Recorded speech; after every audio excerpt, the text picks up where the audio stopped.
Entitlement reaches all walks of life, as you'll find out in this episode of Entitled People. Our first one is from Kate Bale. I rent out the downstairs of a 2-story house. My landlord is pretty diligent and good about taking care of stuff around here, and just paid $6,000 to have the driveway paid so parking would be easier. The home is next door to a giant house with a few apartments and a single-lane driveway for 2 cars that leads to the backyard, but one of the tenants owns a bunch of cars, 5 plus, and a giant repair plow truck, and is always doing work day and night on these cars, ignoring noise ordinances and using drills and floodlights, and letting the apartment look like a junkyard. So just an overall asshat. Because of all the cars and miscellaneous garbage, the tenants have to switch cars around every day so that the big truck can get in and out of a parking spot, and everyone else can find parking at any given time around his crap. There is a short fence between our 2 driveways made of metal piping that's been there for 50 plus years to divide the driveways, but when we had our driveway paved, he paid to have someone come and rip it all out. I didn't even notice anything, but my landlord noticed big tire tracks on the fresh pavement and in the backyard, and noticed the fencing gone. When she asked the neighbor, he boasted that now we have our driveway paved, it's easier for him to park and maneuver his truck around, so that he had all the fencing taken down so he can use our backyard to turn his truck around and park in our driveway. My landlord was stunned that he just decided on his own that he would be parking in our backyard and on our driveway. The pavement is only a few inches thick, so his truck would crack it relatively easily, and his truck will certainly create cracks in the backyard come spring when the ground is soft. Not to mention that he just does not live here.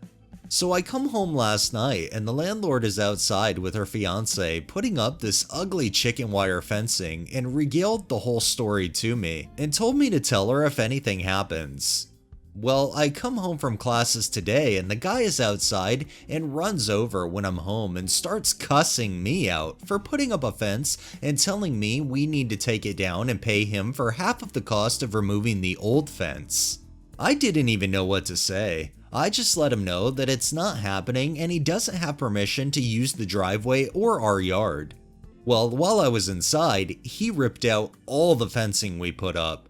I called my landlord and now she's dealing with the police and she wants to take him to court and yada yada. I'm just flabbergasted at the absolute brazen entitlement to using our yard and taking down stuff that is on our property. I didn't even think people like that existed. Unfortunately, we inhabit the earth and share it with a lot of people that have massive entitlement issues that feel the world is entitled to them when in fact it's definitely not. I really hope the courts do something and fine him and pretty much tell him to leave you guys alone. This next one is by Love the Yankees.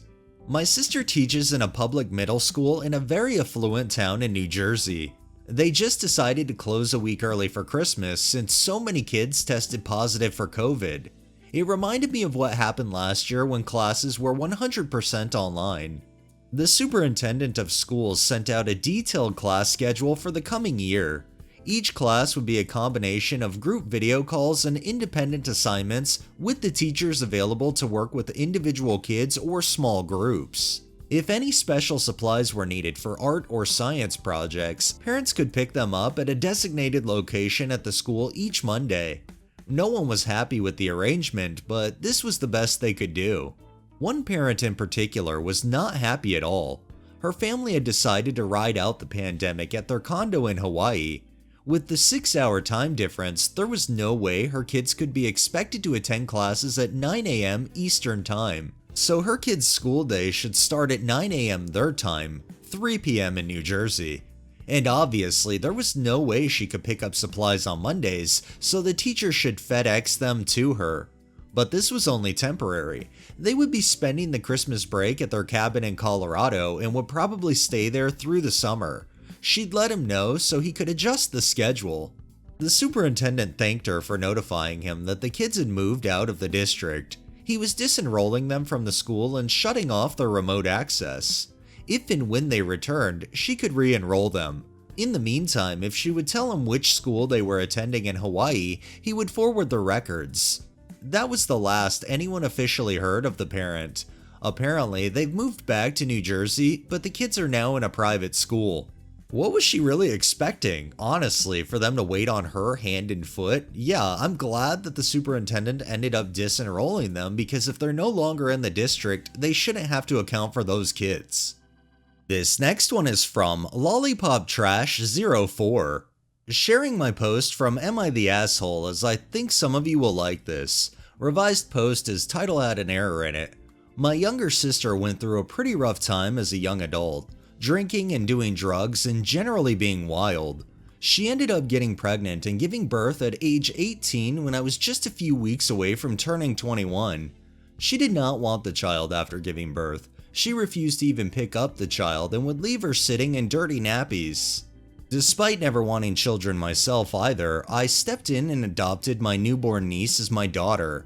My then boyfriend, who I'd been with for 3 years, gave me an ultimatum. Him or her, as he didn't want children either. I picked her and he left me, which resulted in me suddenly being a single mother. The first few years were rough as a single parent, barely making ends meet, but I managed and my sister had nothing to do with us. I never once hid the truth from my daughter that she was adopted, but always assured her that I loved her so much and was her mummy. When my daughter was 6, my sister was finally clean and wanted to have access to her. I allowed it, but stressed she would just be an aunt to her, and she accepted this, though it's clear as she struggled with the concept and sometimes acted more like a mother, which I always squashed quickly.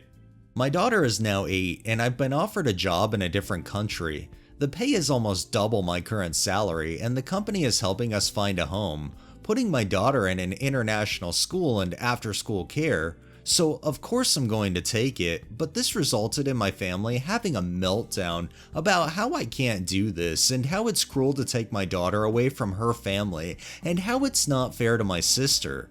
My sister has told me she won't allow me to move away with her and that she'll fight in court to get my daughter back.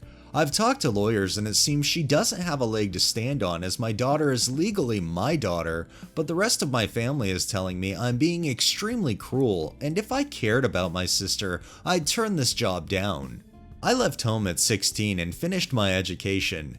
My sister, meanwhile, is the golden child who gets away with everything. She even now lives with our parents and doesn't work.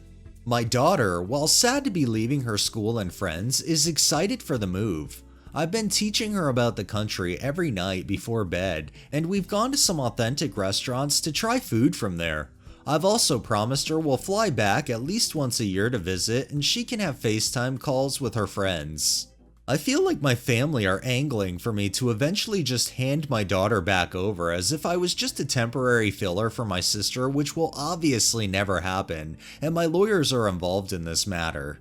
I have to go with what you're saying. I don't think your sister really has much of a leg to stand on because when she had the child, she didn't want it and you legally adopted her. For the family to try to step in at this point and make you feel bad for trying to better your life, it's wrong on them too. This next one is also by LollipopTrash04 and is a follow-up to the previous one. So I got a call from the school today that a woman not on the list had came round and tried to pick my daughter up, claiming she was the mother. She had claimed there was a family emergency and she needed to take my daughter home early. Now, only myself and my best friend are marked down as able to pick my daughter up, and when they wanted to see her ID, she got cagey and claimed she forgot it, and when they told her she couldn't pick her up without ID, she shouted at them before storming off. I've spent all day on the phone to my lawyers and my boss. My schedule is being moved ahead. I'd wanted to give my daughter a final Christmas in our current home, but it's clear that it's not a safe idea anymore. Our move has been brought forward and my company is putting us up in a hotel until they help us find a home.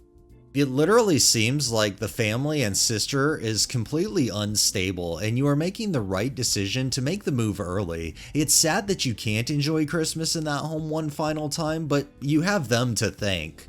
Alright, that's enough entitlement for the day. Well, that wraps up this episode of Entitled People. If you liked the video, please drop a like, share my content on all of your social media, subscribe if you haven't already, and make sure to hit that bell so you're notified every time I upload. And drop a comment down below. It really helps with the algorithm and helps new people find my channel.